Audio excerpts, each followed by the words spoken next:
Bismillahirrahmanirrahim. Assalamualaikum warahmatullahi wabarakatuh. Innal hamdalillah nahmaduhu wa nasta'inuhu wa nastaghfiruh wa na'udzu billahi min shururi anfusina wa min sayyiati a'malina. May yahdihillahu fala mudilla lahu wa may yudlil fala hadiya lahu. Asyhadu an la ilaha illallah wahdahu la syarika lahu wa asyhadu anna Muhammadan abduhu wa rasuluh. Ya ayyuhalladzina amanu taqullaha haqqa tuqatih wa la tamutunna illa wa antum muslimun. Ya ayyuhan nasu taqu rabbakumul ladzi khalaqakum min nafsin wahidah wa khalaqa minha zawjaha wa basa minhuma rijalan katsiran wa nisaa'a wattaqullaha alladzi tasaaluna bihi wal arham innallaha kana 'alaikum raqiba. Ya ayyuhalladzina amanu taqullaha wa qulu qawlan sadida yuslih lakum a'malakum wa yaghfir lakum dzunubakum wa man yuti'illaha wa rasulahu faqad faza fawzan 'azima.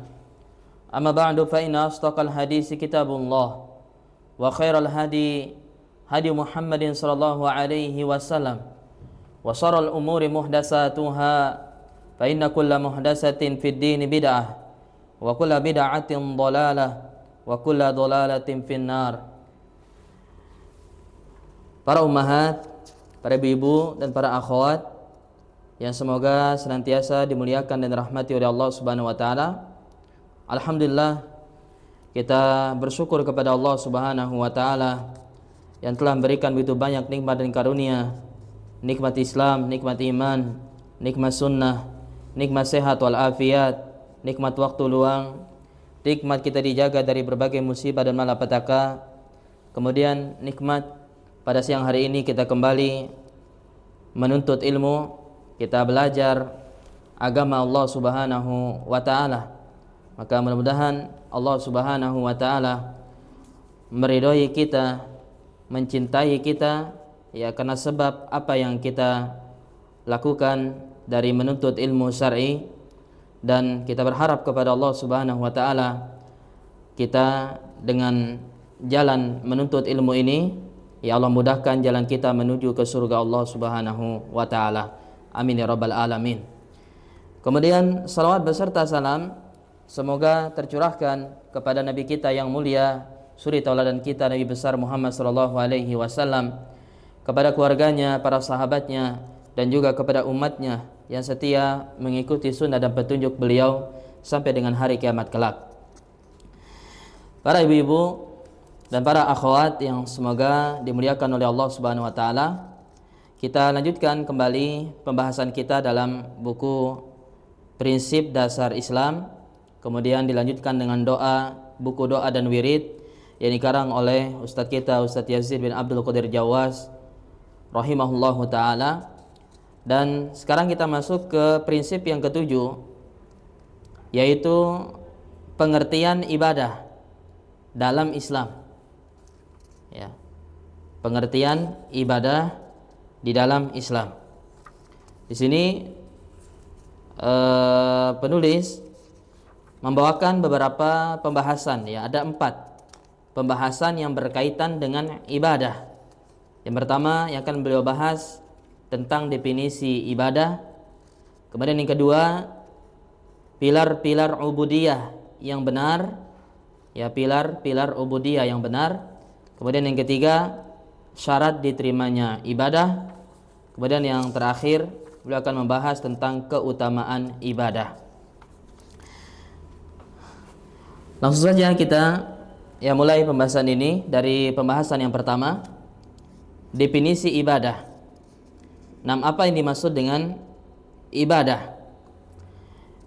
Dikatakan di sini al-ibadah secara bahasa, ya, ibadah secara bahasa Arab atau secara etimologi berarti merendahkan diri serta tunduk.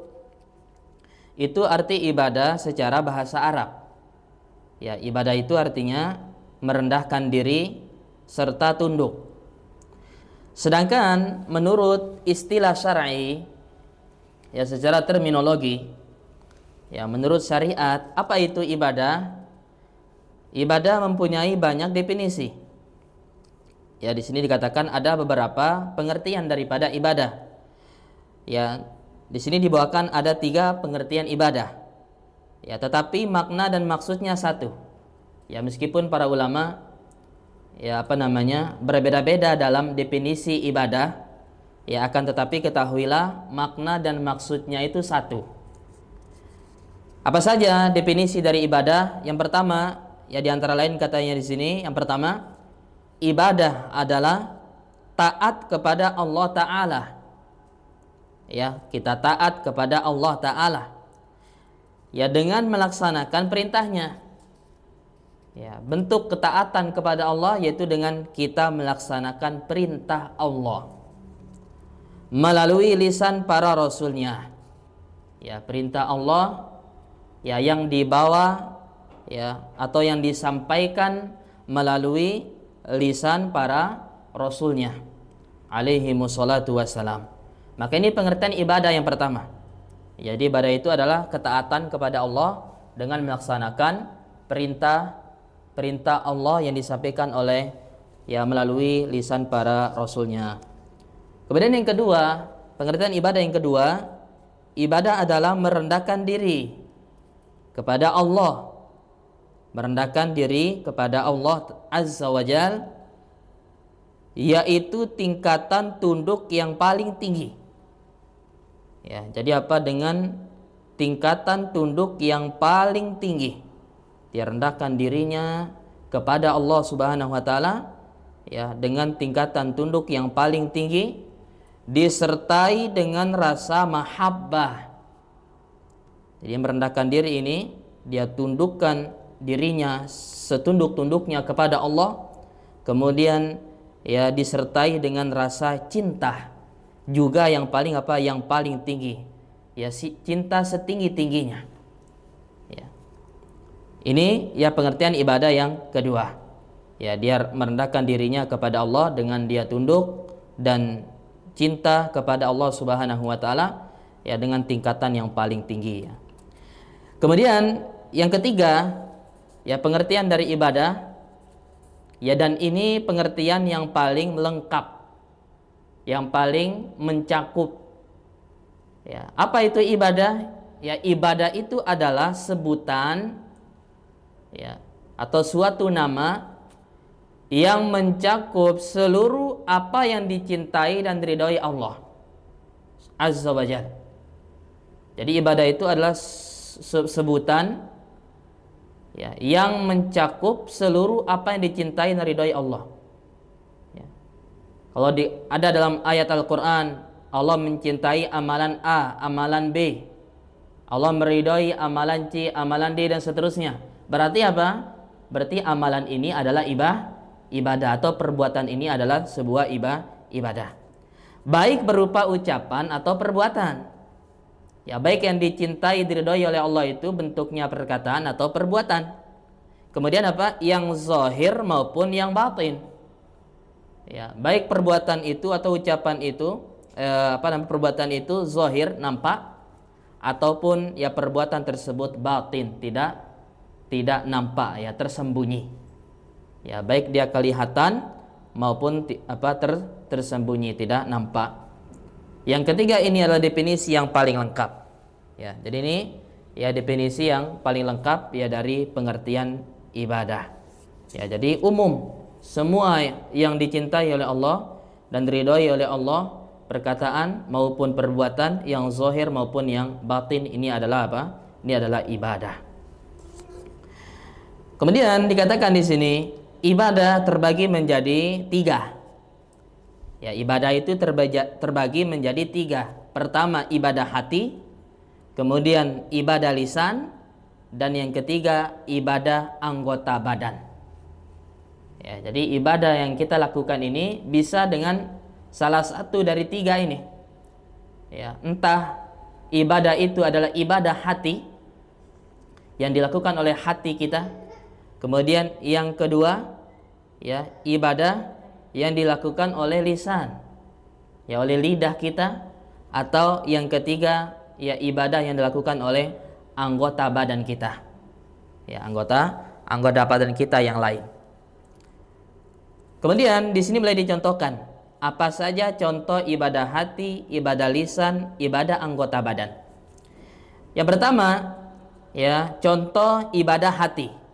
Kata beliau, rasa khauf, takut. Ya, takut. Kemudian yang kedua, roja, mengharap. Ya, takut, harap, mahabbah, cinta. Kemudian yang ketiga, tawakal, ya, ketergantungan, ya, pasrah, bergantung kepada Allah. Rokbah, senang. Kemudian rohbah, takut. Ya, ini adalah semuanya apa? Adalah ibadah qalbiyah, ibadah yang berkaitan dengan hati atau dilakukan oleh hati kita. Ya, ini contoh ibadah hati. Takut, kita takut kepada Allah, atau harap, kita harap kepada Allah. Ya, kemudian juga cinta kepada Allah. Ya, ini juga adalah apa? Ibadah hati. Ya. Kemudian tawakal kepada Allah dan seterusnya. Ya. Sedangkan yang kedua, contoh ibadah lisan. Ya, sekaligus juga hati, dua-duanya. Ya. Apa itu? Contohnya adalah tasbih.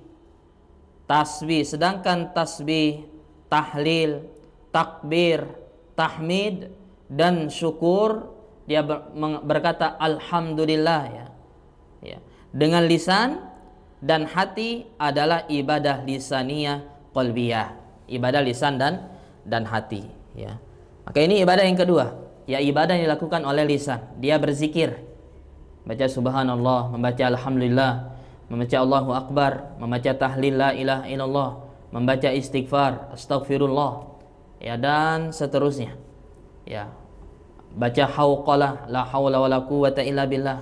Ya, ini adalah apa? Ibadah lisan. Atau dia baca Al-Qur'an. Ya, dia baca Al-Qur'an, ini juga ibadah lisan. Dan lain-lain dari ibadah lisan, sangat banyak. Sedangkan salat, zakat, haji dan jihad, ya, adalah ibadah badaniyah, ya, ibadah fisik, ibadah anggota badan dan juga hati. Ya. Jadi ini contoh ibadah anggota badan, yaitu apa? Dia sholat, ya, karena sholat ini semua anggota badannya. Ya, bukan lisannya saja yang beribadah, tapi semua anggota badannya.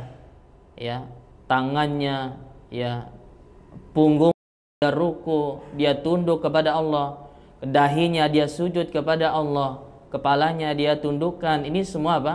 Anggota badannya beribadah. Maka dikatakan ibadah anggota badan. Ya. Begitu juga dengan zakat, ya, kemudian haji dan jihad. Ya, ini semua adalah ibadah fisik atau ibadah anggota badan dan hati juga. Serta masih banyak lagi macam-macam ibadah yang berkaitan dengan amalan hati, lisan dan badan. Ya, ini hanya sebagian contoh. Banyak sekali contoh-contoh, ya, ibadah yang berkaitan dengan hati, lisan dan anggota badan. Kemudian penulis menjelaskan, ya, tentang tujuan penciptaan manusia. Ya, bahwasanya ibadah inilah yang menjadi tujuan penciptaan manusia. Ya, tujuan Allah mengadakan kita di dunia ini, ya, yang sebelumnya kita nggak ada di dunia. Ya, sebelumnya apa? Kita tidak ada. Kemudian Allah ciptakan kita dari nggak ada tersebut menjadi ada. Ya, tujuannya apa? Ya, jadi bukan sia-sia. Ya, bukan sia-sia Allah mengadakan kita di dunia ini dari nggak ada menjadi ada.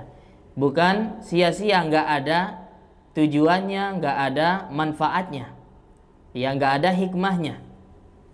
Maka tujuannya adalah sebagaimana disampaikan dalam ayat ini, dijelaskan dalam ayat ini, surah Az-Zariyat ayat 56 sampai 58. Kata Allah Subhanahu wa taala, Allah berfirman, "Wa ma khalaqtul jinna wal insa illa liya'budun. Ma uridu minhum mir rizqi wa ma uridu ay yut'imun. Innallaha huwar razzaqu dzul quwwatil matin." Kata Allah Subhanahu wa taala, dan aku tidak menciptakan jin dan manusia melainkan supaya mereka beribadah kepadaku. Jadi sangat jelas. Ya, Allah tidak ciptakan jin dan manusia melainkan apa? Agar beribadah hanya kepada Allah. Tidak kepada Tuhan yang lain, tidak kepada sesembahan yang lain. Baik itu patung, baik itu berhala, baik itu pohon, baik itu batu, ya baik itu matahari, bulan, dan seterusnya. Dari Tuhan-Tuhan selain Allah yang disembah oleh manusia. Ya, maka dia beribadah kepada Allah, ya, hanya kepada Allah Subhanahu wa taala. Ma uridu minhum mir rizqin, kata Allah. Aku, ya, kata Allah, tidak menginginkan dari mereka rizki. Jadi Allah nggak pernah minta rizki kepada kita. Ma uridu minhum mir rizqin wa ma uridu ayyutimu, dan Allah juga nggak pernah minta meminta makan agar diberikan makanan kepadanya, nggak pernah. Ya, minta rizki atau minta makanan. Akan tetapi kata Allah, innallaha huwar razzaq. Akan tetapi sungguhnya Allah dialah yang ar-razzaq. Dialah yang maha memberikan rezeki, dia yang beri rezeki. Zul quwwatil matin. Ya, dia juga yang memberikan makanan. Ya, baik rezeki itu berupa makanan, minuman, pakaian, ya, dan lain-lainnya dari nikmat dari rezeki Allah Subhanahu wa taala. Zul quwwatil matin, Allah yang maha pemberi rezeki, lagi maha lagi kuat, ya, yang memiliki kekuatan, lagi sangat kokoh. Ya, inilah diantara sifat-sifat Allah Subhanahu wa taala.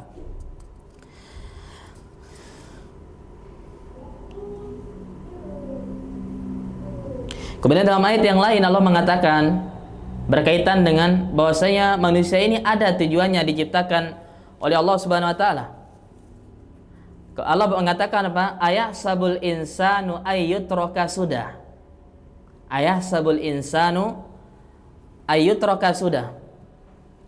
Apakah manusia itu mengira akan dibiarkan begitu saja? Diciptakan oleh Allah kemudian dibiarkan, ya, hidup semaunya, ya, tanpa ada perintah, tanpa ada larangan dari Allah Subhanahu wa taala. Ya, tanpa diperintah, tanpa dilarang. Ya. Tidak akan dibiarkan seperti itu. Ayahsabul insanu ayyutraka sudah. Kemudian dalam ayat yang lain Allah juga mengatakan, apa hasibtum annama khalaqnakum abasa wa annakum ilaina la turja'un.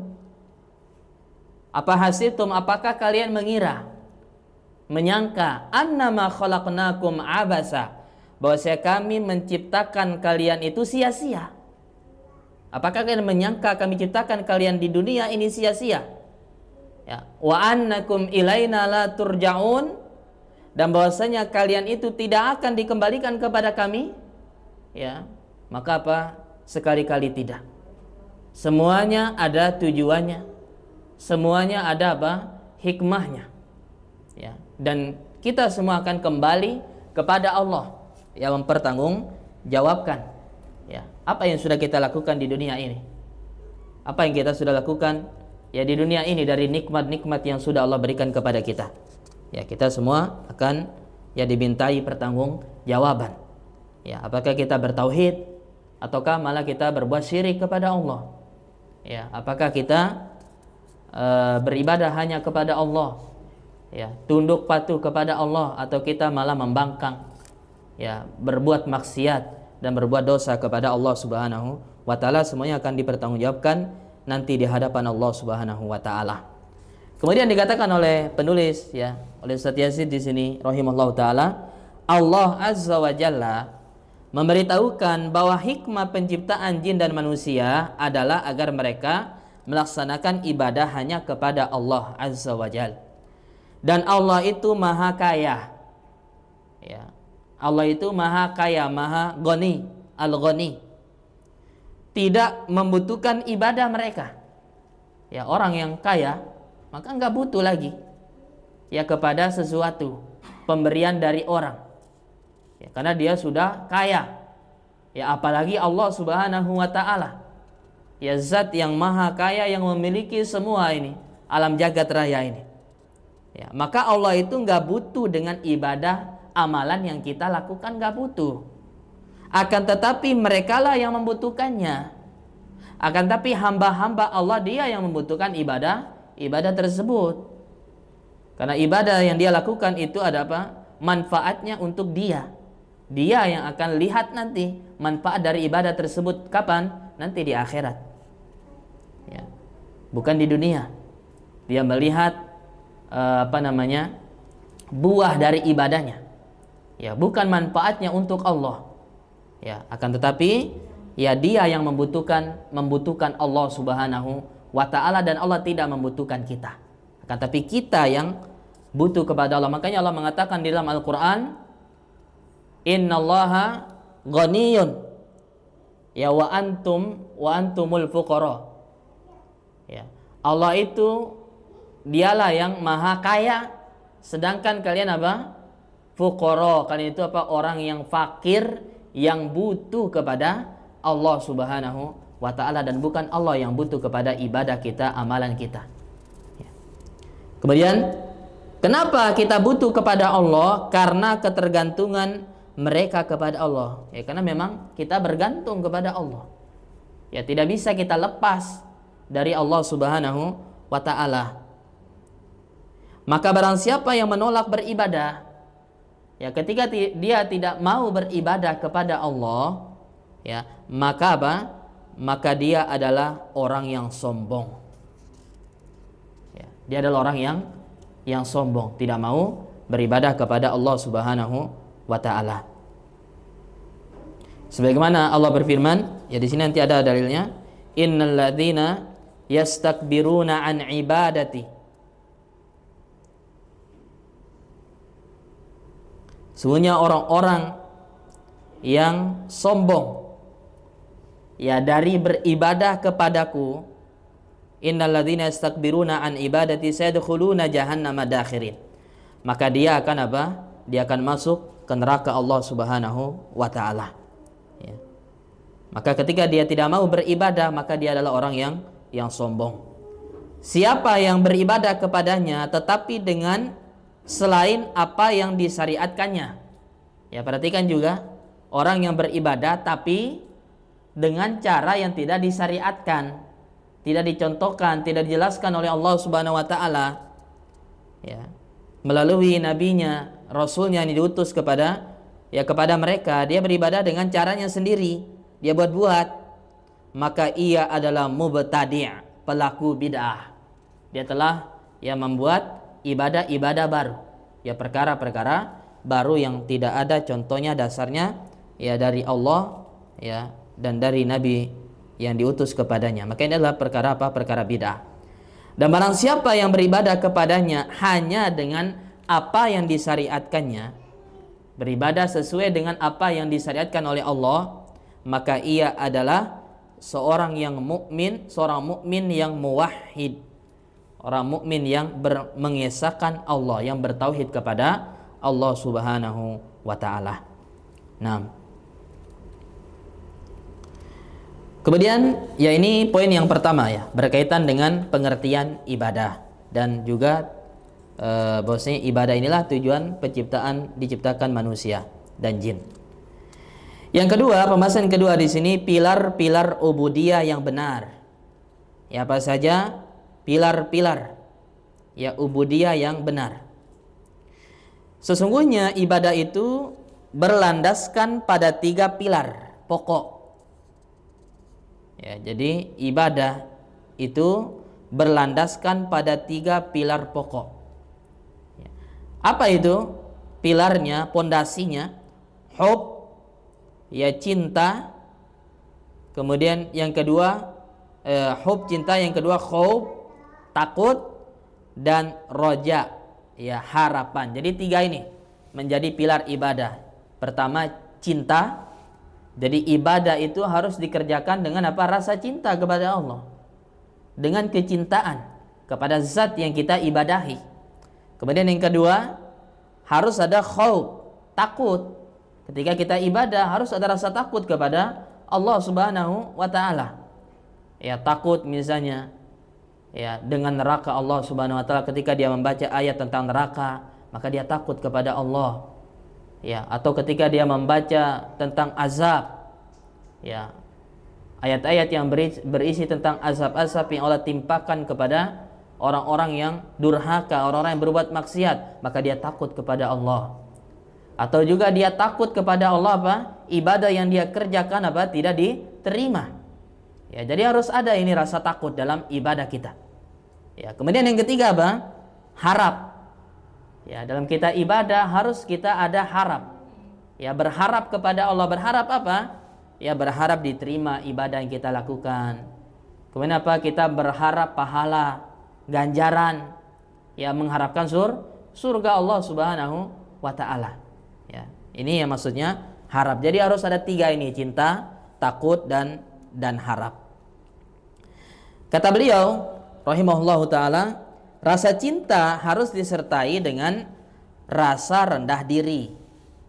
Jadi kecintaan kepada Allah ini harus disertai dengan ya rasa rendah diri, merendahkan diri. Sedangkan khauf, rasa takut, ya harus dibarengi dengan raja. Harus dibarengi dengan berharap. Adapun kalau cinta itu harus disertai dengan merendahkan diri. Ya, bukan kita bilang cinta kepada Allah tapi kita masih sombong, masih meninggikan diri kita ya kepada Allah Subhanahu wa taala. Maka ini ya, belum dia cinta kepada Allah. Kemudian yang kedua, ya khauf harus dibarengi dengan roja. Ya, maksudnya gimana? Tidak boleh ya hanya takut saja, dan tidak boleh juga hanya ya terlalu membesarkan harapannya. Ya, jadi tidak boleh berat sebelah ini, atau salah satunya dia ibadah itu hanya dengan rasa takut saja, tidak ada rasa harapnya. Atau sebaliknya dia ibadah itu hanya dengan rasa harapnya saja kepada Allah, tapi tidak ada rasa takut. Ya, maka ini nggak bisa. Karena kata para ulama, takut dan harap ini ibaratnya dua sayap burung. Takut dan harap ini ibaratnya seperti dua sayap burung. Ya, kalau satunya terluka, ya, maka nggak bisa terbang, nggak bisa jalan. Ya, burung itu. Ya, tapi harus kedua-duanya. Ya, harus kedua-duanya. Ya, harus ada, maksudnya harus ada dua-duanya dalam ibadah, takut dan juga harap. Ya, nggak boleh kita hanya membesarkan takut saja kita ibadah, ya, sehingga takutnya itu nanti akan berlebihan nanti. Ya, terlalu takut misalnya dengan neraka. Ya, maksudnya gimana? Ya, dia khawatir. Ya, dia terlalu khawatir bahwasanya dirinya pasti akan masuk neraka. Karena apa? Misalnya ya karena dia sudah melakukan amalan yang dosa besar misalnya. Amalan yang sangat buruk. Ya, dia membunuh misalnya, sehingga dia putus asa. Ya. Dia putus asa.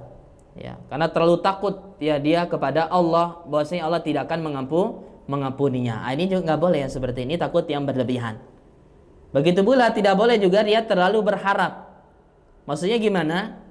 Ya, dia terlalu membesarkan harapannya kepada Allah, sehingga sehingga dia tidak takut berbuat dosa dan maksiat. Ya, bagaimana misalnya dia melakukan misalnya menganiaya, menzolimi orang, ya, mencela orang. Kata dia nggak apa-apa. Ya, kan Allah Maha Pengampun, kata dia. Allah Maha Pengampun. Allah akan memaafkan, kan Allah akan memaafkan orang-orang yang ya berbuat salah. Ya, ini yang dia besarkan ya harapannya, terlalu membesarkan harapan kepada Allah. Ya, sehingga dia memudahkan ya meremehkan dosa dan kemaksiatan ini yang tidak boleh. Ya, tidak boleh. Maka harus seimbang antara takut dan harap kita kepada Allah Subhanahu wa taala. Nah, Dikatakan di sini dalam setiap ibadah harus terkumpul unsur-unsur ini, ya, unsur ini cinta dibarengi dengan rendah diri, kemudian rasa takut dibarengi dengan harapan. Allah berfirman tentang sifat para hamba beriman yang mukmin. Kata Allah, yuhibbuhum wa yuhibbunahu. Ya, orang yang beriman kata Allah, Allah mencintai mereka, dia maksudnya Allah mencintai mereka dan mereka yang mencintai Allah Subhanahu wa taala. Mereka orang beriman itu cinta kepada Allah. Walladzina amanu asyaddu hubbalillah. Dalam ayat yang lain Allah mengatakan bahwasanya orang-orang yang beriman ya sangat besar cintanya kepada Allah. Ini menunjukkan ya hendaknya dalam beribadah itu harus ada apa? Ada kecintaan. Ya, ada apa? Kecintaan kepada Allah Subhanahu wa taala. Kemudian berkaitan dengan takut dan harap, apa dalilnya? Ya surah Al-Anbiya ayat 90. Kata Allah Subhanahu wa taala, "Innahum kanu yusari'una fil khairat wa yad'unana raghaban wa rahaba wa kanu lana khashi'in." Sesungguhnya mereka, yakni orang-orang yang beriman, ya, adalah orang-orang yang selalu bersegera dalam mengerjakan kebaikan. Ini diantara ciri orang yang beriman. Dia segera ya dalam kebaikan. Ya, tidak berlambat-lambat. Ya, ketika dia tahu itu adalah kebaikan, maka apa? Langsung segera dia kerjakan. Ya, tanpa ditunda-tunda. Maka ini ciri orang yang beriman, kata Allah Subhanahu wa taala. Yusari'una fil khairat wa yad'unana raghaban. Lihat yang kedua kata Allah, ya yad'unana, dan mereka yang meminta kepada kami, berdoa kepada kami, yakni dia beribadah. Doa ini adalah ibadah. Bagaimana? Dengan penuh harap dan cemas, ya, dan kekhawatiran, ketakutan. Ya, dia berdoa kepada Allah dengan penuh harapan, berharap doanya, permintaannya dikabulkan oleh Allah Subhanahu wa taala. Ya. Kemudian juga dia cemas juga, doanya akan ditolak oleh Allah atau ibadahnya akan ditolak, tidak diterima oleh Allah Subhanahu wa taala. Maka harus ada dua ini. Ya, harap dan cemas. Ya. Harap dan takut. Dan mereka adalah orang-orang yang khusyuk kepada kami. Kemudian ciri yang ketiga orang beriman, mereka adalah orang-orang yang khusyuk. Ya, tunduk ya kepada Allah Subhanahu wa taala. Kemudian dikatakan oleh penulis, sebagian salaf berkata, ya sebagian salaf, maksudnya ulama salaf, mereka berkata, apa kata mereka?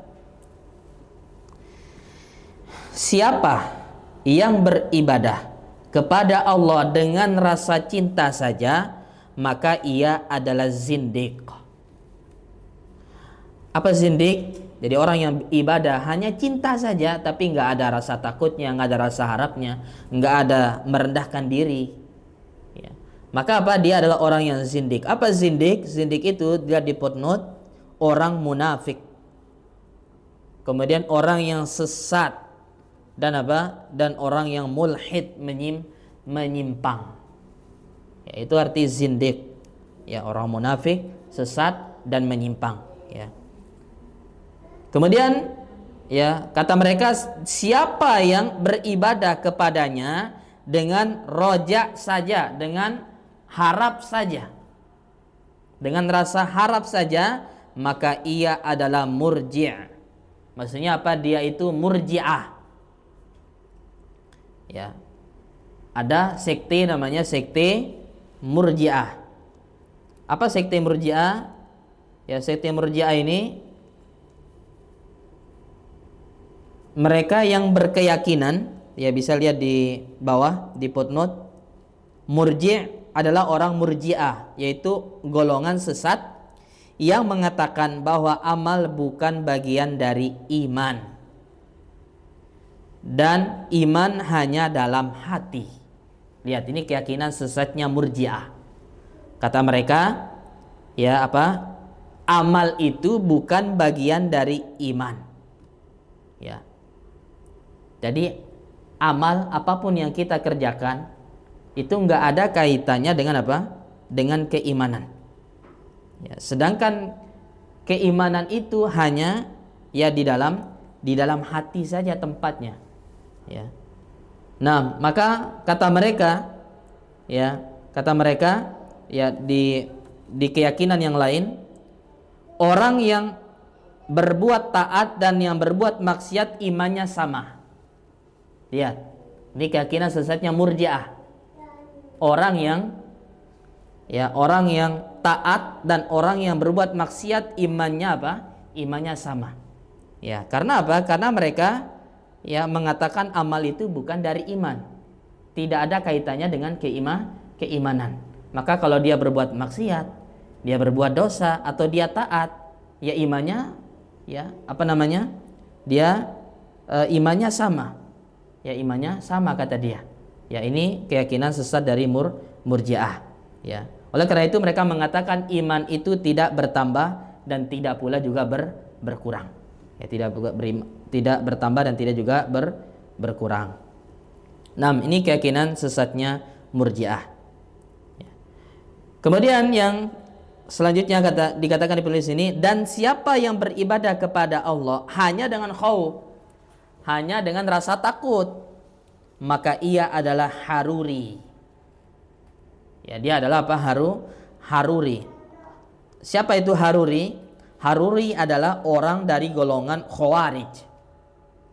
Ya, orang dari golongan Khawarij yang pertama kali muncul di Haruro. Ya, suatu tempat namanya Haruro, dekat Kufah. Ya, dekat Kufah, yang berkeyakinan apa keyakinan Khawarij? Bahwa orang yang mukmin yang berdosa besar adalah kafir.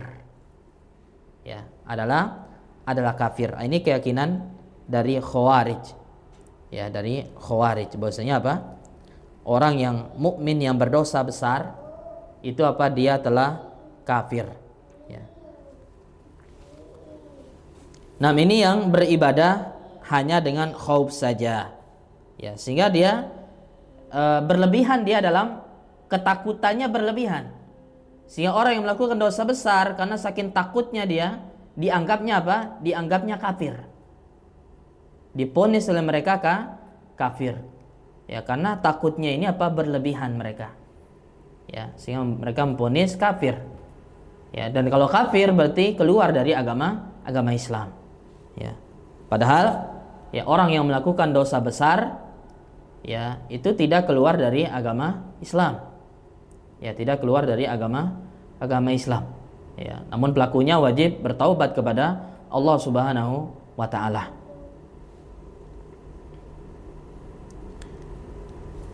Nah, kemudian barang siapa yang beribadah kepadanya dengan hub, dengan kecintaan, dengan khauf, dengan rasa takut, dan raja dan rasa harap kepada Allah, maka ia adalah mukmin muwahhid yang bertauhid kepada Allah Subhanahu wa taala. Ya, maka dalam ibadah ini harus ada 3 pilar ini, ya. Cinta, takut, dan juga harap, ya. Tidak boleh ya salah satunya saja. Ya, harus ya ada 3-tiganya, ya. Nah, kemudian yang ketiga, pembahasan yang ketiga, syarat diterimanya ibadah. Ya, syarat diterimanya ibadah.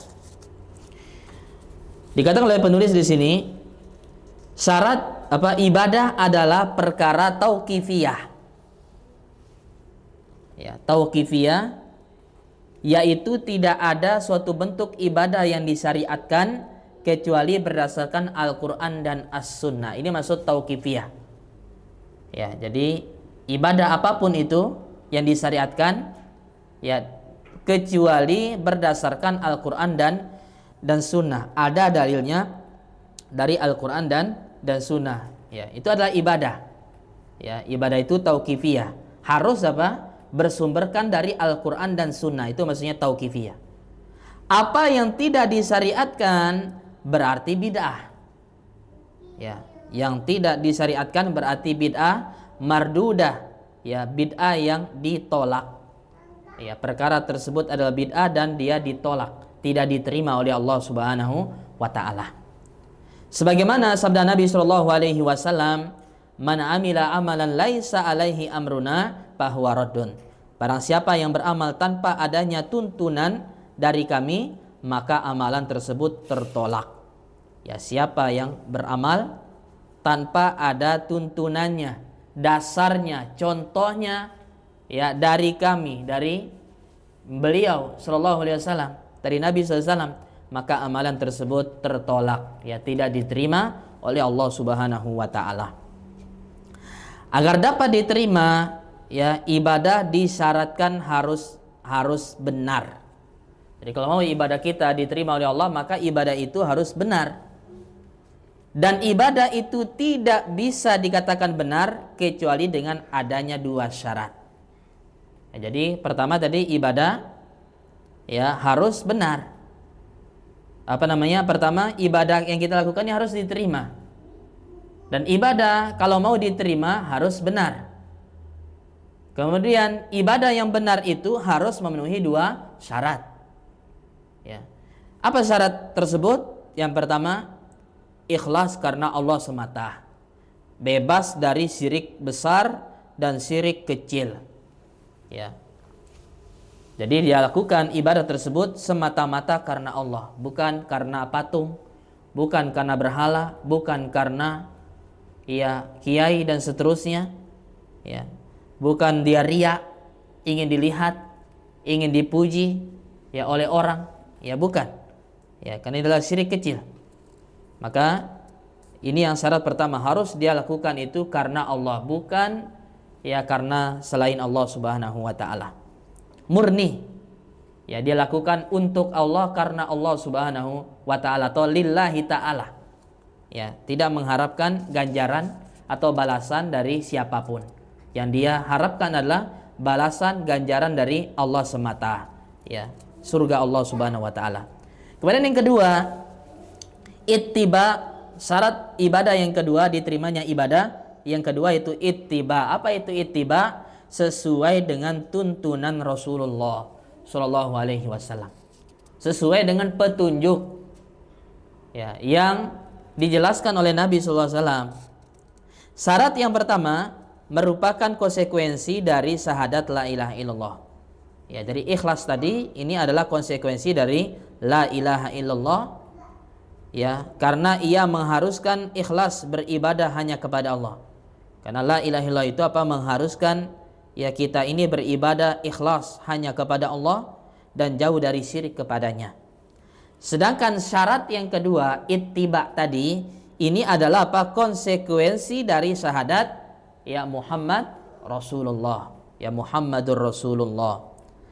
Karena ia menuntut wajibnya taat kepada Rasul. Karena syahadat Muhammad Rasulullah itu menuntut untuk agar kita ya mentaati beliau. Ittiba, ikut kepada beliau. Mengikuti syariatnya dan meninggalkan bid'ah atau ibadah-ibadah yang diada-adakan. Ya, bid'ah yakni perkara-perkara baru dalam agama. Ya, perhatikan, perkara baru dalam agama, bukan dalam urusan dunia. Ya, bukan dalam urusan dunia, tapi dalam urusan agama. Ya, diada-adakan tata cara ibadah tertentu ya.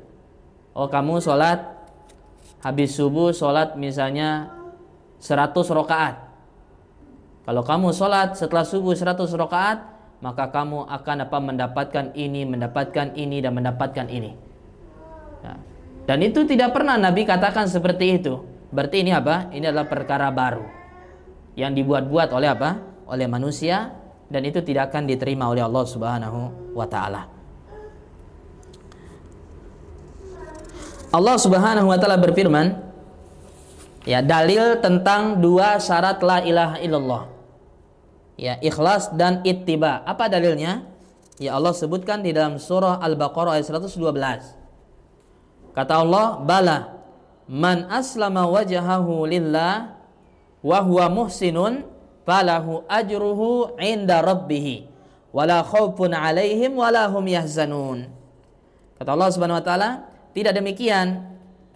Bahkan barang siapa yang menyerahkan diri sepenuhnya kepada Allah, ya, wa huwa muhsinun, dan dia berbuat baik, berbuat kebajikan, maka baginya pahala di sisi Rabb-nya dan tidak ada rasa takut pada mereka dan mereka tidak bersedih hati.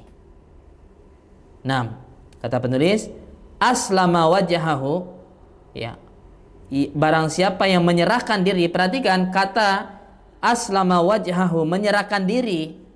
Di ayat ini artinya apa? Memurnikan ibadah kepada Allah. Itu maksud menyerahkan diri. Maksudnya apa? Dia ikhlas. Ya, dia murnikan ibadahnya, ya, hanya kepada Allah Subhanahu wa taala. Bukan dia serahkan dirinya kepada selainnya, tapi dia serahkan dirinya hanya kepada Allah, murni, ya, kepada Allah Subhanahu wa taala.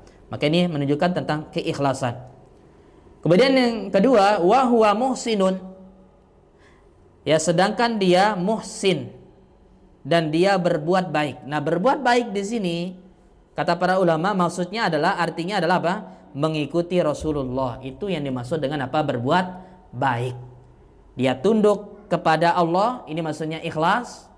Kemudian dia berbuat baik, maksudnya apa? Dia apa? Ittiba, mengikuti Nabi sallallahu alaihi wasallam. Syekhul Islam rahimahullahu taala mengatakan, inti agama itu ada dua pilar.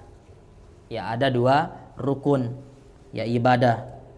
Yaitu tidak beribadah kecuali hanya kepada Allah. Ini pilar yang pertama. Ya, rukun yang pertama, tidak beribadah kecuali hanya kepada Allah. Kemudian dan yang kedua, dan tidak beribadah kecuali dengan apa yang dia syariatkan. Ya. Yang pertama, tidak beribadah kecuali hanya kepada Allah. Ini apa? Tauhid, ya, ikhlas. Kemudian yang kedua apa? Kita tidak beribadah kecuali dengan apa yang dia syariatkan. Ini apa? Ittiba. Ya, mengikuti Nabi sallallahu alaihi wasallam. Ya, tidak dengan bid'ah, bukan dengan ibadah-ibadah yang dibuat-buat.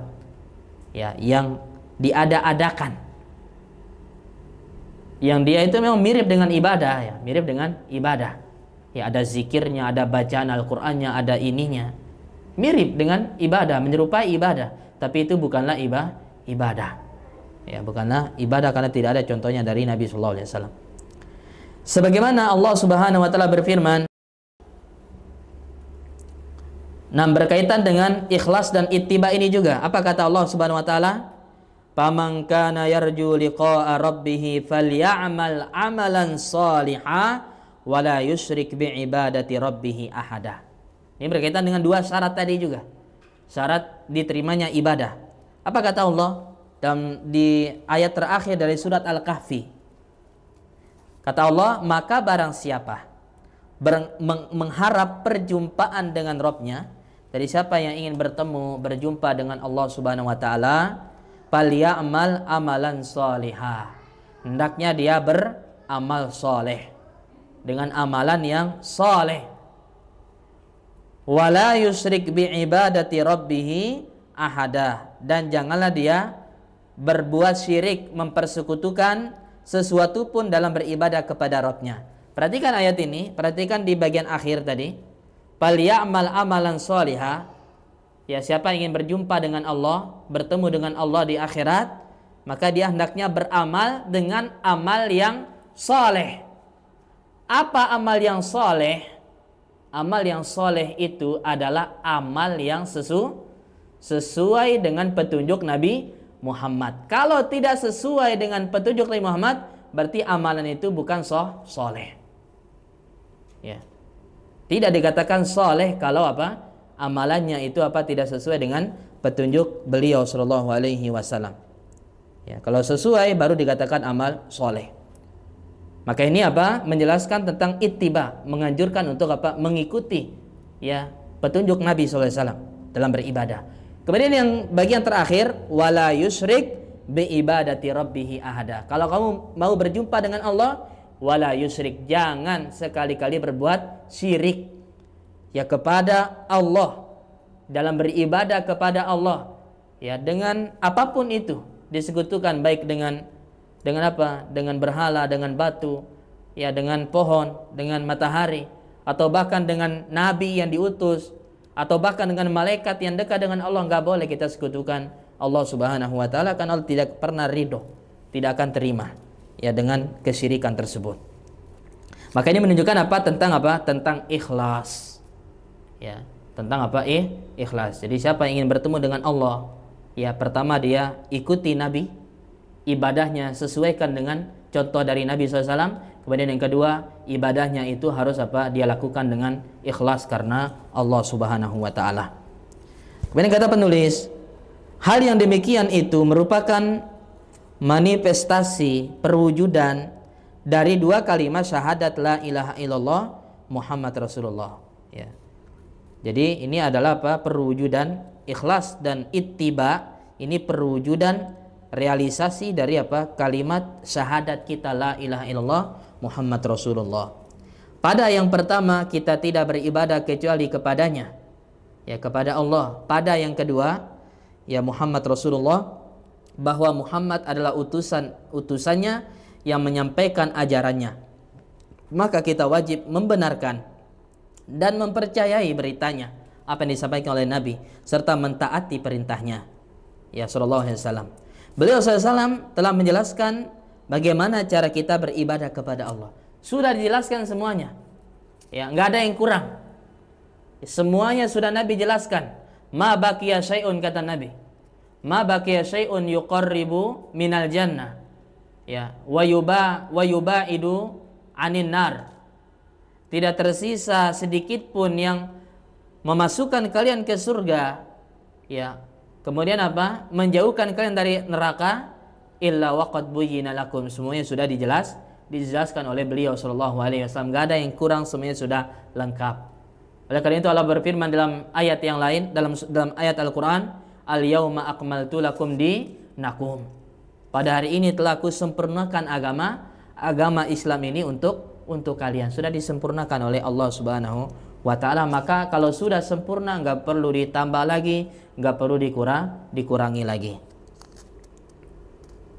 Beliau SAW telah menjelaskan bagaimana cara kita beribadah kepada Allah. Dan beliau SAW juga melarang kita dari hal-hal baru atau bid'ah. Beliau SAW mengatakan bahwa semua bid'ah itu sesat. Ya, kullu bid'atin dhalalah wa kullu dhalalatin finnar. Dan setiap kesesatan, ya, apa? Finnar, tempatnya di neraka Allah Subhanahu wa taala. Kemudian bila ada orang yang bertanya, sekarang kalau ada yang bertanya, apa hikmah dibalik kedua syarat, ya, kedua syarat tadi, ikhlas dan ittiba tadi? Apa hikmahnya bagi sahnya ibadah tersebut? Ya, apa hikmahnya, ya, ikhlas dan ittiba ini? Jawabnya adalah sebagai berikut. Pertama, kata beliau, ya, apa hikmahnya? Sesungguhnya Allah Subhanahu wa taala memerintahkan untuk mengikhlaskan ibadah kepadanya semata. Yang pertama, Allah yang memerintahkan, menyuruh kita untuk ikhlas dalam ibadah kepada Allah semata. Maka beribadah kepada selain Allah Subhanahu wa taala, di samping beribadah kepadanya, adalah kesyirikan. Ya, jadi kalau beribadah kepada Allah, di samping itu ibadah juga kepada berhala, kepada Tuhan yang lain, maka ini adalah apa? Kesyirikan. Allah Subhanahu wa taala berfirman, fa'budillaha mukhlishal lahuddin. Dan sembahlah Allah, beribadahlah kepada Allah dengan tulus ikhlas. Ya, dia murnikan, ya, ibadahnya itu kepada Allah Subhanahu wa taala. Yang kedua, hikmah yang kedua, sesungguhnya Allah itu mempunyai hak dan wewenang tasyri', memerintah dan melarang. Ya, Allah yang punya hak untuk apa? Memerintahkan sesuatu dan melarang sesuatu kepada hambanya. Ini hak, ya, hak murni Allah Subhanahu wa taala dan bukan hak kita. Ya, bukan hak kita. Hak tasyri' adalah hak Allah semata. Maka barang siapa beribadah kepadanya bukan dengan cara yang diperintahkan, ya, maka ia telah melibatkan dirinya dengan dalam tasyri' tersebut. Ya, jadi barang siapa yang beribadah kepada Allah bukan dengan cara yang diperintahkan oleh Allah, maka dia apa? Telah, ya, melibatkan dirinya di dalam tasyri', dalam pensyariatan tersebut. Ya, dia telah apa? Membuat syariat baru. ya, menyayangi Allah Subhanahu wa taala, padahal itu adalah hak murni Allah Subhanahu wa taala yang membuat syariat memerintah dan melarang. Ya. Nah, kemudian yang ketiga, hikmah yang ketiga, sesungguhnya Allah itu telah menyempurnakan agama kita bagi kita. Maka orang yang membuat tata cara ibadah sendiri dari dirinya, berarti ia telah menambah ajaran agama. Sudah sempurna, kemudian dia tambah, berarti apa? Dia menambah ajaran agama Nabi SAW. Dan dia menuduh bahwa agama ini tidak sempurna kalau begitu. Ya apa? Mempunyai kekurangan. Ya, makanya dia tambah-tambah lagi ibadah tertentu. Ya, seakan-akan dia apa? Menuduh, ya, agama ini belum sempurna. Ya.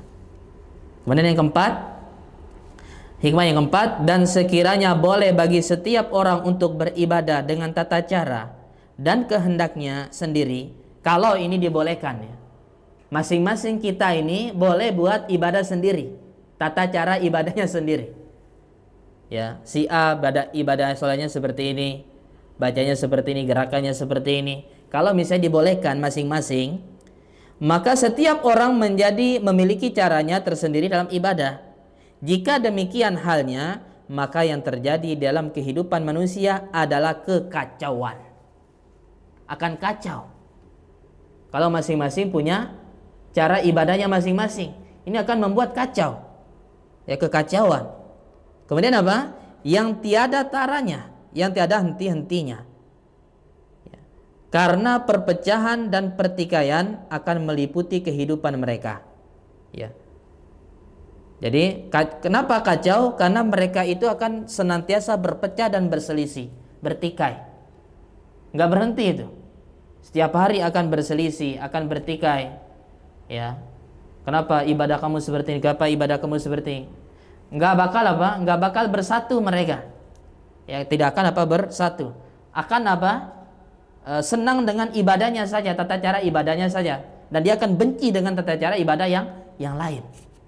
Ya, sehingga mereka tidak akan akur. Ini kalau masing-masing, ya, seandainya boleh apa buat ibadah sendiri, maka akan menimbulkan kekacauan yang tiada taranya.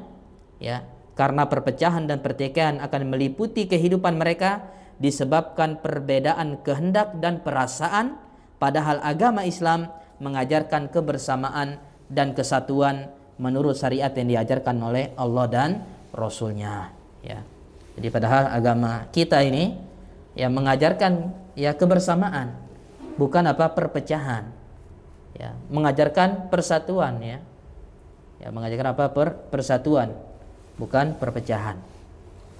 Nah, ini dia pembahasan yang ketiga. Ini masih panjang lagi. Ya, insya Allah kita akan lanjutkan yang berkaitan dengan keutamaan ibadah. Ya, apa saja keutamaan ibadah di sini sebutkan banyak sekali. Ya, insya Allah kita akan bahas pada pertemuan berikutnya insyaallah taala. Demikian ya untuk pembahasan ya prinsip dasar Islam.